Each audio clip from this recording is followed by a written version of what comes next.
Tonight, the disturbing story of an Ontario community's election scandal takes a new turn.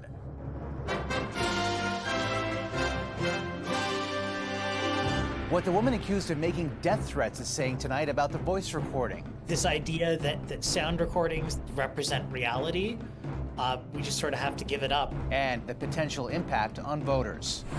Someone can go from being okay to really sick in a matter of minutes. The urgent new calls to address a life-threatening danger some say even frontline workers aren't prepared for. And a once-in-a-lifetime lesson from a Canadian legend. Yes. To teach him some martial art tricks that he can, use on his own. The inspiring young man in pursuit of a Paralympic dream. Nice.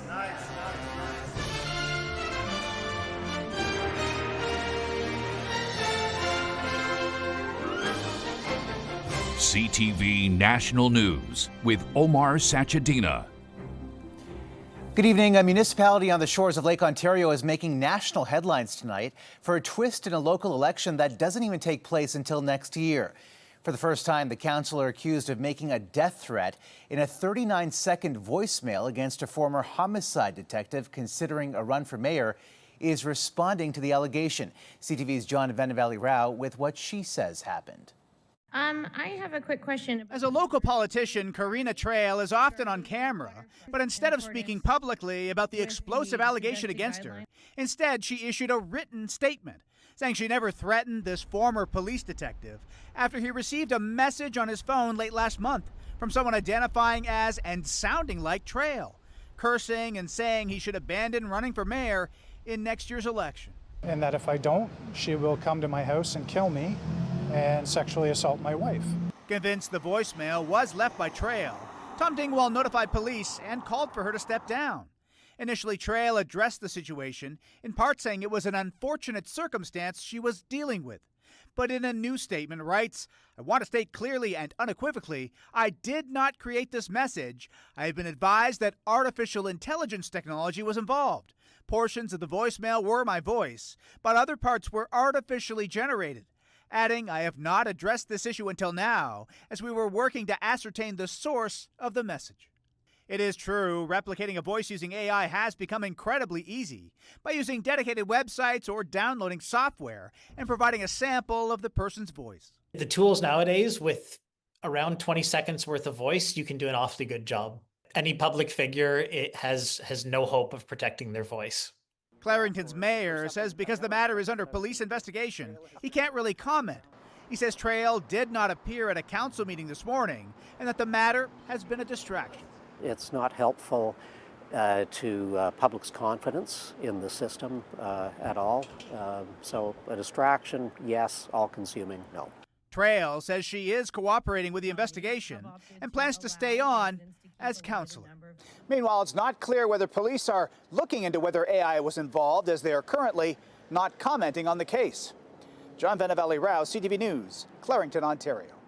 And in a statement on Facebook, Dingwall wrote that he was, quote, truly saddened by the response from Ms. Trail today, outlining several reasons, including, quote, if it was AI, anyone else would have come out right away and screamed this was AI. It wasn't me. Please investigate.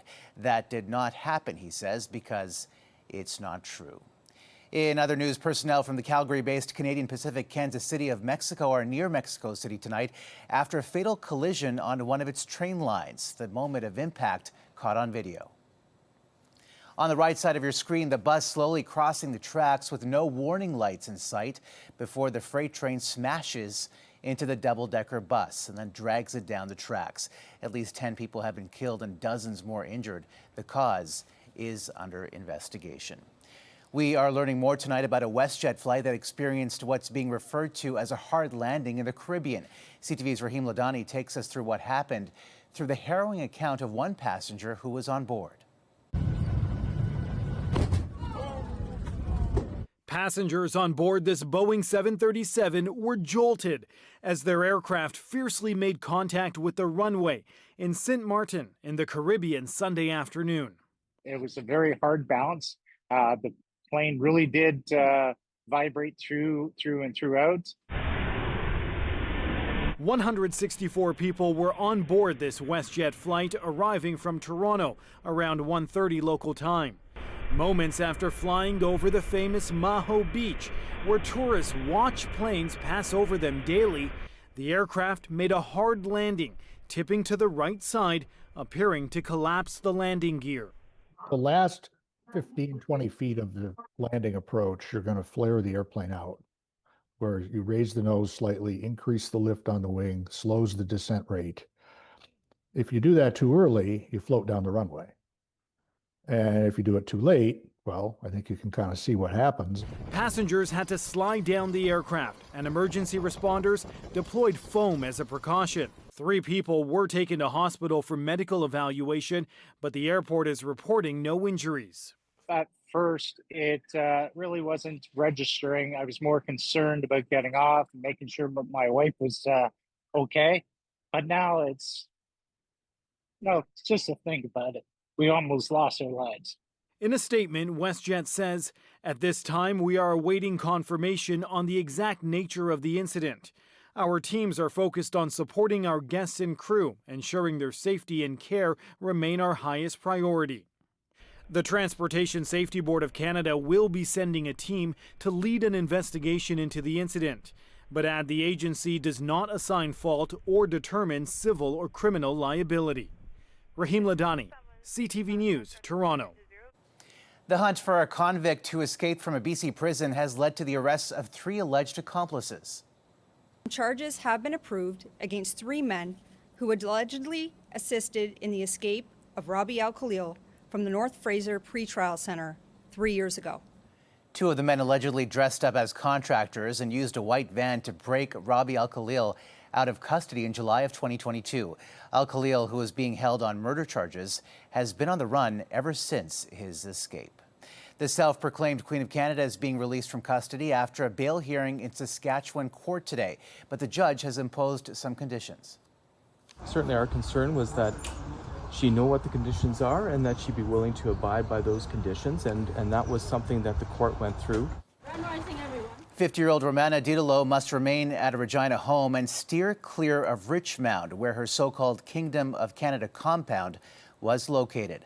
RCMP raided it last week and made several arrests. Didolo is charged with breaching a court order and attempting to intimidate a justice system participant. Didolo is a conspiracy theorist who has threatened to kill opponents, says she has communicated with aliens, and is funded by many followers. She will be back in court next Wednesday. The Alberta government is amending its plan to ban certain books from public schools and adjusting the criteria that will cause literature to be pulled from shelves. CTV's Kathy Lee on what's changed. Another chapter in the book ban saga in Alberta. The government is changing the ministerial order that determines what is and isn't allowed in school libraries. I really don't believe that it's up to politicians and government to decide what is right and wrong for our children to read. The original order included banning books with images, audio, or written passages with sexually explicit content. Now, only materials with visual depictions of sexual acts will be removed from schools. Absolutely, it's backpedaling. We've seen on a number of files the inclination of the Smith government is to act first and consult later. And this is one of these instances. The change in response to the Edmonton Public School Board, which had a list of more than 200 banned books that included many classics like Margaret Atwood's The Handmaid's Tale. That sparked a backlash from the authors and the public. Kids can do a really easy Google search. And you know, HBO and Netflix and all that, like, are we going to ban the internet next, right? Like, to protect students is to teach them, right? Teach them how to engage with material that you come across. Premier Danielle Smith accused the school board of purposely misinterpreting the order. The Alberta government has emphasized that classic literary books will remain on shelves. The updated order really helps to refine our primary concern, which is around visual images. School boards will need to be transparent with a publicly available list about what books are in the school library, and parents need to be informed about what books are being read in the classroom. Alberta school boards must implement all of the changes by January 5th. Kathy Lee, CTV News, Calgary. A warning now about a sexually suggestive letter we are about to show you, allegedly written by Donald Trump to convicted sex offender Jeffrey Epstein. It was released today by Democrats on the U.S. House Oversight Committee. This is the first time this image has been made public, though the contents of the letter were already known. The words written inside a drawing of a woman's body was part of a 2003 album compiled for Epstein's birthday and ends with the line, "Happy birthday, and may every day be another wonderful secret." Trump has denied writing the letter and drawing the picture. Overseas, 2 Palestinian gunmen carried out a mass shooting at a bus stop in Jerusalem during morning rush hour, killing at least 6 people and injuring 12 others. Dashcam footage shows people fleeing as shots rang out. Police described it as a terrorist attack and the deadliest in the city since 2023. Police say the attackers were from villages in the occupied West Bank and were shot dead at the scene by an off-duty soldier and armed civilian. Hamas praised the attack without claiming responsibility. And this video shows Israel leveling a building in Gaza City. Israeli Prime Minister Benjamin Netanyahu says strikes in Gaza City have already destroyed 50 high-rises in 2 days. Now he is warning residents to leave ahead of a so-called ground maneuver. Hamas says it is studying the latest U.S. ceasefire proposal, which was delivered on Sunday and referred to by Donald Trump as the last warning for the militant group. Canada's Prime Minister rolling out more supports today for industries affected by U.S. tariffs. The focus this time on Atlantic Canada. CTV's senior political correspondent Michael Couture explains. $80 million of that funding will be dedicated to businesses right here in Atlantic Canada. That money is being put aside for small and medium-sized businesses in the region and will be shared between the 4 provinces. What we're allocating here is bigger than the relative share of population, the relative share of GDP of the overall Canadian economy, allocating that way. It's part of a $1 billion fund for enterprises across the country that are affected by the tariffs. But some advocates point out businesses are still trying to repay pandemic loans, and they'd like to see relief in another form. Perhaps a measure to actually eliminate all corporate income taxes on small firms until such time as we're on the other side of the trade war. Ultimately, aluminum is a commodity. In Montreal, Industry Minister Mélanie Joly sketched out some details around the sectoral help. Quebec aluminum sector will get its fair share, and we believe that with the projects that are being discussed right now with Alcoa, with Rio Tinto, and with Alouette, it's hundreds of millions of dollars. Both the financial aid and focus on using local aluminum for public procurement projects is being applauded by the industry, but it won't replace what's being lost in the trade war. We can't just easily transfer what was sold in the US just here in Canada. The market size is smaller. Minister Joly says the government is doing a full court press in negotiations with the U.S. to get a deal on the sectoral tariffs, adding the clerk of the Privy Council, Michael Sabia, was in Washington last week. Omar. All right, Mike, thank you. And the Trump administration caught many off guard when it canceled an exemption and started collecting duties on shipments under $800 a little over a week ago. Now we are getting the first signs of how that's impacting Canadian businesses. CTV's Judy Trin reports. The shipping command center. From a warehouse in Toronto, Jana Reed sells organic clothes and children's toys that she brings in from Europe. Last year, her business generated $1 million in revenue, but sales to the U.S. are plummeting. Straight loss of 20 to 25% of our sales are just gone. Just overnight turned off. Reed stopped selling to American customers after the U.S. removed its de minimis exemption and started charging tariffs on foreign shipments valued at $800 or less. De minimis, it's a big deal. It's a big scam going on. In 2024, more than 1.3 billion low-value parcels were shipped to the U.S., with an estimated value of $64 billion. After tariffs took effect on August 29th, postal traffic plunged by more than 80%.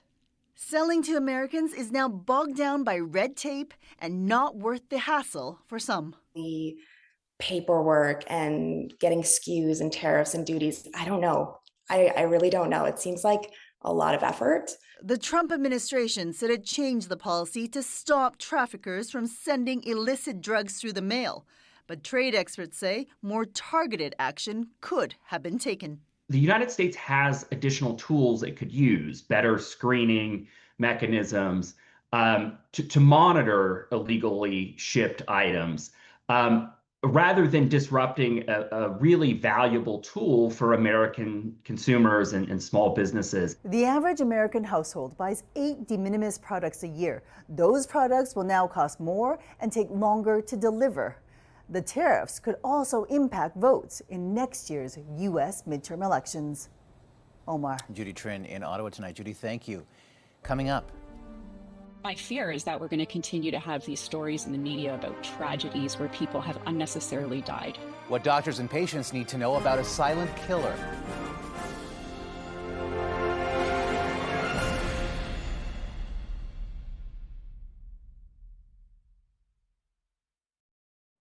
A team of health professionals is calling for a national action plan to address sepsis. As CTV's Adrian Gobriel reports, many doctors and nurses may not be prepared to deal with it. A sudden silent killer that some doctors and nurses in Canada are ill-prepared to diagnose. Every physician completing their training in Canada needs to know what sepsis is, and presently that's not the case. Sepsis can occur when the body's immune system is attempting to fight off an infection, which triggers a reaction that can lead to severe organ damage and even death. Someone can go from being okay to really sick in a matter of minutes. In 2020, a report estimated that 75,000 cases of sepsis occur in Canada, leading to roughly 18,000 deaths on average each year.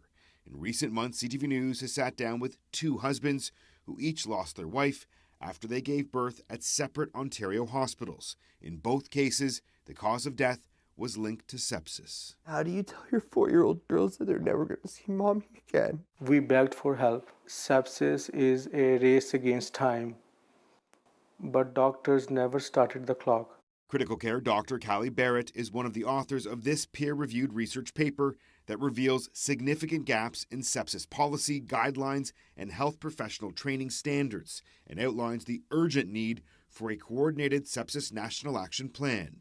Dr. Barrett is one of many now calling on the federal government to work with provinces in the race to save lives. My fear is that we're going to continue to have these stories in the media about tragedies where people have unnecessarily died from a potentially preventable sepsis death. CTV News asked Health Canada if they're open to standardizing sepsis detection guidelines across the country.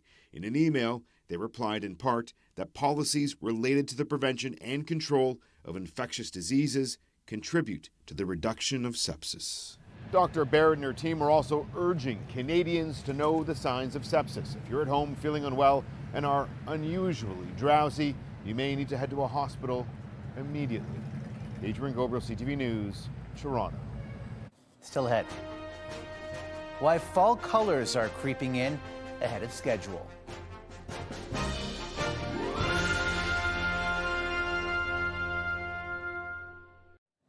An unusual traffic stop on a busy BC street is getting a lot of attention, and here's why. In a photo released by the Prince George RCMP, you can see a man speaking to an officer while standing next to the vehicle he was driving, a pink toy Barbie truck. He's now facing charges of prohibited driving since he had a suspended license and for driving while impaired. He's now banned from driving any vehicle for 90 days. Not something you see every day.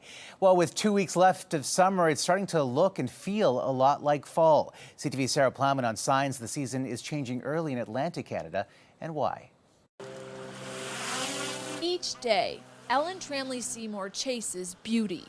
Armed with her drone and a keen eye, she's noticed fall colors are popping already. In my uneducated eye, they seem to be changing a little faster. She's right. The leaves are changing and falling earlier than usual. And what this is being driven by is the significant drought that the Maritimes has been experiencing. For months, it's been unusually dry. There's been months of the past summer that have been some of the driest ones those areas have seen. A challenge for fruit growers, farmers, but also trees.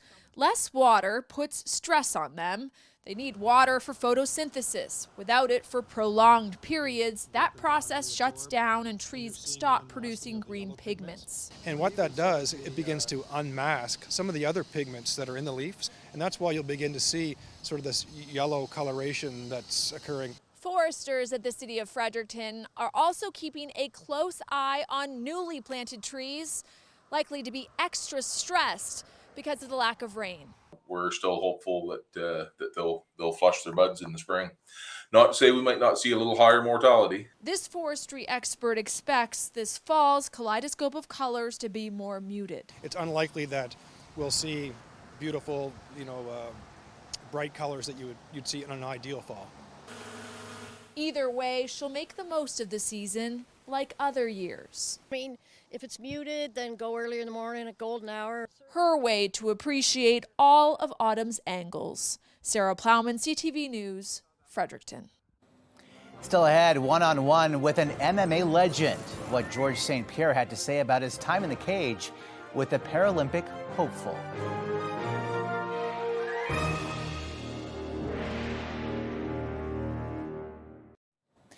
We leave you tonight with an inspiring tale of a young man with Paralympic dreams. Today he had the chance to test his mettle against a Canadian legend of mixed martial arts. CTV's Christine Long finds out how their time together impacted both athletes.